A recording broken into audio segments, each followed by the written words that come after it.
Travel, presented by Vintage Guitar Magazine, with your host, me, James Patrick Regan, otherwise known as Jimmy from the Deadlies, and today I'm speaking with Keith Urban. In our conversation, Keith tells us about his New Year's Eve special that will be airing live on CBS, and how he manages to stay warm and keep his guitars in tune in the cold Nashville evening. Keith talks gear throughout and tells us about a gift his wife bought him, Waylon Jennings' tooled leather Telecaster, which turns out to be a 1950 Fender Broadcaster. Keith takes us through his live rig, which includes Dumbles and tweed Fenders, and he also shares with us his love for gigs where the amps are blowing at the back of his shins. Keith tells us the secret to Aussie guitar players' successes and shares with us his early influences. And Keith takes us through the members and structure of his band. Keith tells us about his upcoming tour plans, a residency in Las Vegas, a tour of Australia, as well as a proper tour of North America. And Keith tells us about the guitars through his childhood and why he doesn't have a signature guitar. You can find out all you want to know about Keith and listen to his music on his website, keithurban.com. That's KEITHURBAN.com. Please subscribe, like, comment, share, and most of all, review this podcast. I'd really appreciate it. And please support Vintage Guitar Magazine and all the wonderful things they do for us guitar players, because they do so many wonderful things for us guitar players. Here's my buddy Keith. Where are you at? I'm in Napa, California. Where are you? Nice. You win. I'm in Nashville. It's gloomy and cold and bleak, but apart from that, beautiful. Well, it is gloomy and raining here. I'd take either one. Yep, I hear you. Have you already recorded the New Year's special? No, we do that live. You're going to do it live. Do you know what guitars you're going to play? The ones that'll stand too. It's a bit of a trade-off, that gig, because the first year I did it, it was Arctic cold, and so the next year I had them build us a stage that was mostly grating with massive big heaters under the grating. Wow. That would blow all this warm air up onto the stage. That was fantastic, except it was knocking the guitars out of tune constantly. Yeah. So it was like, do I want to be cold and in tune, or beautifully warm and slightly out of tune? Was my options. Yeah. Do you have a workaround this year? I think the trick is, as you know, look, whatever environment you're going to be playing in, my tech just has to be insane and tune the guitars insane. So I think we'll see what the temp is going to be this year, but I think we'll be relying on definitely needing heat on stage. I mean, as you well know, it's all well and good for singers to be saying, it's well and good for singers to be saying, it's not that cold, because they got their big mittens and gloves on. So fuck you. Do you have a particular guitar that stays in tune? And you play all over the world, so. Yeah. My go-to Clarence is anything fixed is with no floating bridge is going to have a good shot. Yeah. And it's the classic thing of just, we've all learned how to massage our fingers ever so slightly to fix the tuning as we go. Exactly. Yeah. And speaking of that, I mean, playing in the cold, do you wear the fingerless gloves or something to keep your fingers warm? I tried that one time, and it didn't make jack difference to my fingertips, which were just sliding across razor blades, and it just made the speed so uncontrollable, whipping up and down the back of the neck with these nice woolen gloves on. So I just did ditch those and go for it, Yeah. And the amps, are you using amps live, or are you using Kemper or something, a modeler? No, I'm using amps live.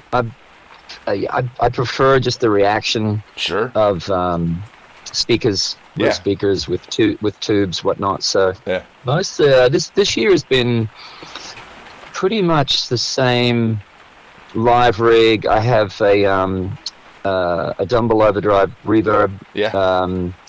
The 100 watt that I've had for a long time, and a modded Fender Showman, and I just run them at the same time.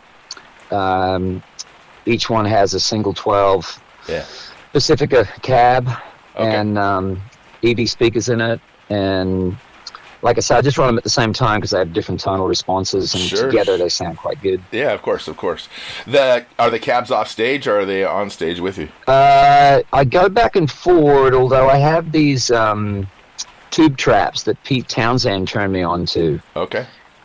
That I have around the amps, and that, man, the difference they've made in ears is unbelievable. I just thought a bit of Emperor's New Clothes with these things. But being able to turn them depending on which acoustic side of the tube you want, and it really focusing the amp. So if you're in ears, I have one ear and I have wedges. So for me, I would much prefer the amp to be right behind me, about 4 feet behind my shins would be kind of perfect. I can't really do that being up front singing. So the truth is, they end up so far away from me that they may as well be off stage. So I've gone back and forward. I've done a lot of shows where they're on stage with me, but they're surrounded by tube traps. Okay. I can get up near them and get some vibratory response between guitar and cabinets, but not as much as it would really benefit. So in the end, it's a bit of neither here nor there, whether they're on stage or off stage, quite honest. I don't change my volume. It doesn't affect the guy up front because the tube traps are so effective. So, the advantage of them being off stage is just a shorter run from heads to cabinets, that's all. Yeah. Shorter speaker run. Sure. Speaker cable. Yeah. And do you ever have an opportunity to play in a situation where the amps are directly behind you and you're, just old school? Oh yeah, we did a ton of small shows this year at a lot of different clubs and funky little weird gigs, and literally having them right behind me like that was, with nothing in front of them, was heaven. Yeah. Very, very cool. Your wife bought you Waylon Jennings guitar? Yeah. Yeah. So that kind of raises the bar. What do you have to get her in return? That's true. Well, the real story is that I had found out through a friend of mine that they were going to be auctioning this guitar, and I really wanted it. And my wife, I guess I had a birthday coming up whenever it was, and she was like, "Oh, well, that would be a great gift for him," which is insane. So she just got with my sort of team, who I would have had to help me figure out how the hell do I get registered, how do I get, how do I bid on this thing? Sure. And she just said to everybody, just make it impossible for him to register if you would. Otherwise, we'll end up bidding against each other unbeknownst to him and paying way too much for the guitar. Yeah. So that's what happened. I tried every which way to register to bid, and I just kept hitting roadblock after roadblock, and I was so frustrated.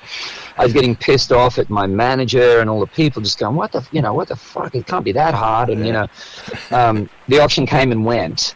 Okay. And I remember watching the auction and just going, well, there goes Waylon's guitar, probably overseas, and that's the end of that. And then my wife told me that she was the winning bidder, and told me the story. So it's amazing. The great thing about that guitar is that I wanted it because it was Waylon's and because he's a massive hero of mine. Sure. But I had no idea when I bought it that it's a 1950 Broadcaster. Oh, wow. That was like the most amazing discovery, because the guitar arrived and I'm looking at it, and my first thought was, holy shit, it's heavy, like ridiculously heavy. Yeah. And then I looked at the headstock and I saw Broadcaster written on the headstock. Couldn't believe it. Yeah. And then just under the leather, you could see this faint TV yellowish kind of weird color underneath it. And so it's an amazing sounding guitar. Have you had anybody take the leather off of it just to check it out? Yes, well, unfortunately, it was one of the guitars that I lost.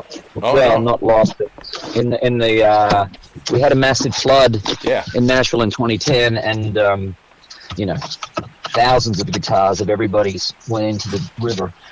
And mine was one of those, and the Waylon was one of those, and So we had to get all the leather off to do the drying out and all the sort of resurrection of the guitar. And I was very nervous about who might take that leather off and be able to put it back on. And it turned out that the guy, I wish I could remember his name, the guy who did it in the 70s had moved to Nashville and was retired but living on the outskirts of Nashville. So we found him. Oh, wow. And he was the guy that we obviously trusted to unstitch it, give us the guitar, and then put all the leather back on properly. So I felt so grateful that we had the actual guy that did it originally. Yeah. Did Glazer have to go through it too? Everybody, my tech, Glazer, a whole bunch of. I mean, it was amazing. All of the luthiers and techs and savvy, skilled people in Nashville that just were all hands on deck for so many guitars after that flood. Sure. And I think, it was, I would hedge a bet, there was an enormous amount of techniques and skills that were learned from that and applied today to anybody that suffers the same kind of thing. It's kind of extraordinary that, for me, every guitar that went into the water and was there for days and days came out and was, other than some cosmetics, I pretty much had no issues with any of my old guitars. It was all the new ones that sort of like buckled and disintegrated. Oh, really? And the electronics were shot. 50s and 60s, those guitars, electric guitars, every single one of them was saved for me. Wow, right on. It's amazing. Yeah, that is amazing. You're a fantastic guitarist. I'm a huge fan. I've been a fan for a long time. But what is it in the water in Australia that I mean, there's you, there's Adam Lester, there's Jed Hughes, Joe Robinson, Tommy Emmanuel. What is it with you guys? I think the isolationism is a big part of it down there. We Aussies tend to punch above their weight in everything we do, acting and sports and music and kind of everything. It's a really great country for that. And I think too, there's a brutal honesty that Australians have. So if you're playing a gig and you're not so great, that audience is going to let you know immediately. And other guitarists will let you know. People just don't hold back. So you learn to get really good, and I think you know when you're getting better, but still have a lot of work to do. So I think we're just very. That brutal honesty is great, because the flip side, of course, is someone going, "Oh my God, you're amazing," and yet you're not amazing. Yes, exactly. And so you never improve. Yeah. Did you pick Adam Lester up at the airport? Is that story true? We went to France together one time. Oh, really? One time for a songwriting retreat. Okay. Yeah, I've known of Adam for a long time. Yeah, great guitar player. Fantastic. Not unlike yourself. Thank you. And not unlike any of those. Jed is a fantastic guitar player. Joe, and of course Tommy Emmanuel. You guys are all one of the greats. Truly great. So. Like over the top.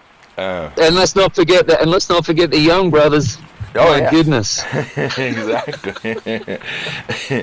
When you were coming up, who were your guitarists? Like when you were in Australia, who were you listening to? Were you listening to, modern country? So the stuff Ray Flack was playing with Marty Stewart, or Pete Anderson and Dwight Yoakam? All the above.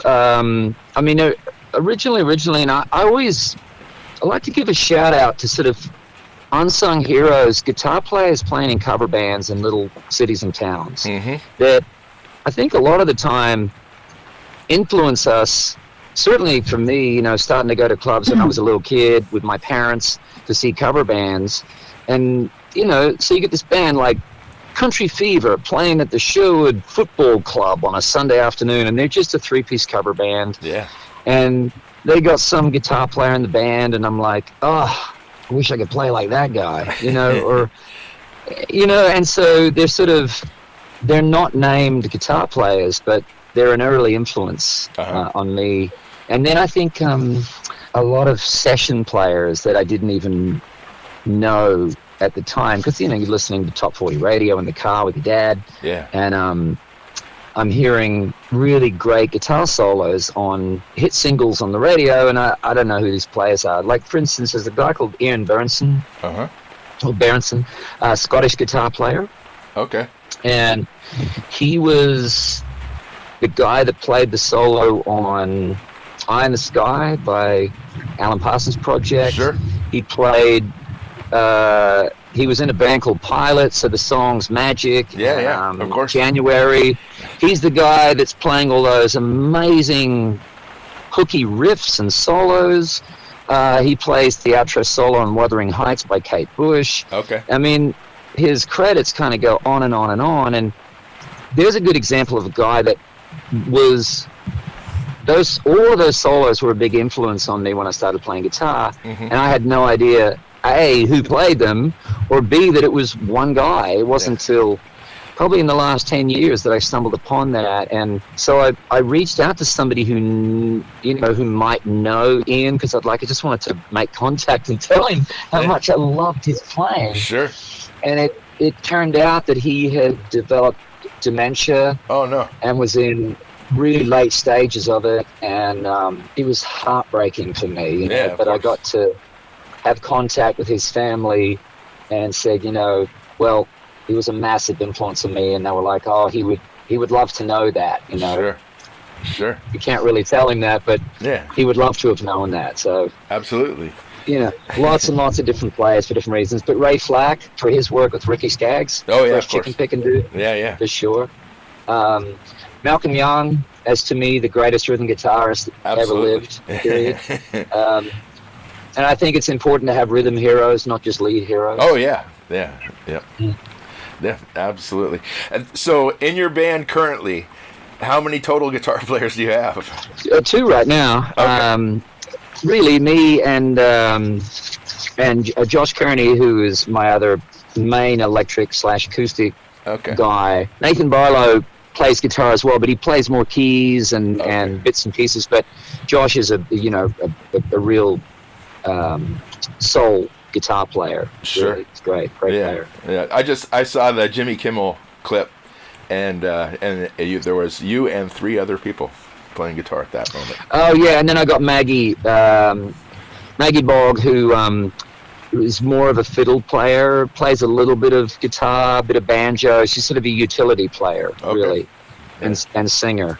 So yeah, you're right. Yeah, so on a certain song, you might see Nathan and Josh and Maggie and me all playing guitar. You're right, but I always think of Josh being my main guitar player. I should ask you about your guitar collection. How large is your guitar collection at this point? I maybe have 50, 60, 70 guitars, somewhere around there. Okay. I'm not a collector. I've never been my incentive is to collect guitars. It's more over the years of making lots of records and doing a lot of touring, wanting a certain guitar for a certain song. Sure. And sort of like, I'd really like a Dan Electro baby sitar, so you get that. Or I'd really need a baritone, or I really need a Rickenbacker 12 on this song, or I really need this on that. And in the end, I've ended up with a lot of guitars, but they were all, acquired for a specific reason. I don't know that I've ever bought a guitar purely for collector purposes. Yeah. No, I get that. You mentioned Dan Electro sitar. You bought the baby sitar, not the full on. Yeah, I bought the baby sitar, and I actually put it on a single I had on my very first solo album in 1999. The song's called "I Want to Be Your Everything." Okay. And I just loved the sound of it and the way it sat in the track. So back in the day, whenever I would hear that song on country radio, I would chuckle at the fact that a Dan Electro sitar made it on the country radio.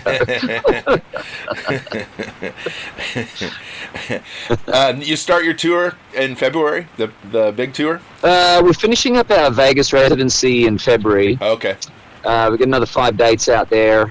And then our really official High and Alive tour will kick off in May. Okay. Yeah. When it kicks off, it starts in Australia, or No, it actually starts down in Alabama. Oh, okay. And then we'll work our way all through the States. I think up into Canada, or we go down, maybe States, May, June, July, August. August we go down to Australia for about 2 weeks. Okay. And then we come back in September and continue in arenas. Then we move from amphitheaters into arenas for the fall. Okay. All right. And you're not coming to Northern California, unfortunately, for me. I haven't seen that. Whether we are or we aren't, I don't know. I don't know all of the dates off the top of my head, of course. Yes, of course. Do you have a favorite guitar? Of my own or of yours? No, of your own. I have a bunch of them. The guitar that I play the most is a Mexican thin line that has been it's been doctored up, and it has a John 5 neck on it. I didn't care for the neck that was on it when I bought it, so I bought John 5 has that his Squire. At the time, he had a Squire, but the radius is a little flatter, and I like that guitar best. And that's the one I play the most. But I have all kinds. I have a Jerry Jones, a remake of the sitar, of the guitar. Oh, nice, proper one. I like the Jerry Jones a lot. Yeah, it's cool. And I have I got a bunch of guitars. I'll send you pictures. Yeah, please. That's great. Yeah, it's funny, isn't it? I mean, it's just the guitars we bond with. Are just based on, I don't know, so many unusual things. They're often a cheap guitar, but we just bond with them, and it gets everything. It does everything we're trying to do with it, right? Yeah, of course. So you have Clarence. Sorry. Well, I remember having a conversation with John May about guitars, and I said to John, "Do you feel like you've sort of, do you miss having just one guitar?" And he said, I kind of do, Sure. Where back in the day you have one guitar, and he says, and you really bond with it. And he said to me, man, when you hear a guitar solo, more than the tone or any of those things, you can tell how much that person knows that guitar. Oh yeah, certainly. And I thought that was so astute, and it's really true. I think we all sort of bond with one in particular, and it just does. I mean, you look at Jerry Garcia, just does what he wants it to do, and you can give that guitar to anybody else, and it'll be like impossible for other people to play, and you're like, how does he make it do that thing? But, exactly. You bond with it. What was your first real guitar, the one that you bonded with early on? Well, the very first electric I had was an Ibanez Telecaster copy. I couldn't afford a Fender, so sure. It was a cheap Ibanez copy. But I loved it, and I had it for quite a few years. I think from about 9 years old was when I bought it. Okay, wow. And then when I was 15, I got my first proper Fender Stratocaster. Okay. And I was obsessed. I was a big Mark Knopfler fan, so I just wanted a Strat so badly because of Mark. Yeah, very cool. Have you I know you have your guitars on HSN, but does Fender make a Keith Urban version or a Keith Urban guitar, or does Gibson make a Keith Urban Les Paul or something like that? No, I haven't done any of those signature models as such. I mean, I guess number one is I like to be able to play any guitar and not feel like I'm obligated to, sure, yeah. Right, to have to play something. But I did my own line for a while with HSN. That was more about just making a really good quality guitar that was affordable. Yeah. So more people could start playing. That was more interesting to me, was getting a guitar into as many new hands as possible. Yeah, that's great. That's fantastic. Yeah. Well, again, thank you for your time, Keith. I really appreciate you speaking with me. You too. Good to hear you, man. Thanks so much. Yeah, I hope I get to see you up here I hope to get to meet you in person at some point, but I hope I get to see you. I hope so too. I hope I get to see you up here in the Bay Area. You got it. Okay, thanks. You bet. Bye-bye. Thanks for listening to Have Guitar Will Travel. You can catch up on all the things I'm doing at thedeadlies.com, and I'm on all the social media platforms as well. And please support Vintage Guitar and all the wonderful things they do, because they do many, many wonderful things for us guitar players. Thanks. Please subscribe. Please tell a friend, and I'll see you guys next week. Bye, guys.